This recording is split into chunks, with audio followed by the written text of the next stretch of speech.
In this video, I'm gonna talk about how to install browser without a browser on a Windows 11 and how we can do it. So let's get started.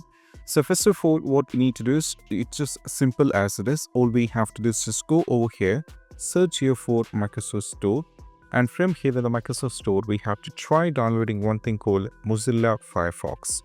That is one of the easiest way. So just go over here, search here for Firefox. So it will over here you just need to go to Mozilla Firefox, and what you need to do is you have to download this. For me, in my case, I have already downloaded, so just click on open. So that will take you to the official Mozilla Firefox over here. So what you need to do is you can just go over here, search here for Google. If you wanted, you can search here for Google or any other web browser.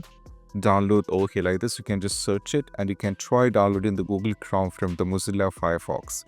This is the usual way or how you can get it, and this is one of the way where you can download it and install it. You can try this for any browsers that you need and you can download it. And also apart from this, there is also another way that is not depending on the Microsoft Store, either not download anything. We can just download it without using any kind of this. So what you need to do is you just need to go over here, type here for PowerShell, and you just need to click on run as administrator and just wait. So this would be run as administrator and go for yes. Now we need to type here few commands that is very important.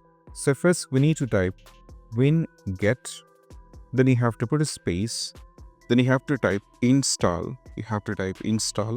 then put a space, -e space dash id, then you have to put a space, type google.chrome. You have to type google.chrome and you just need to press enter.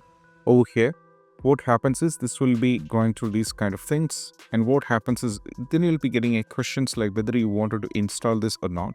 So what you need to do is you just need to wait, so it will be done, and once most probably it will be done. So make sure that you given this properly, so like the Google Chrome anything, or you'll be getting these kind of things. So I'll be giving the entire descriptions over here. Once afterwards it will be downloaded on your system, and this is how we can do it. And I hope this quick video is that is how we can install a browser without browser on your Windows 11, and I hope this quick video is helpful. That's it. Bye.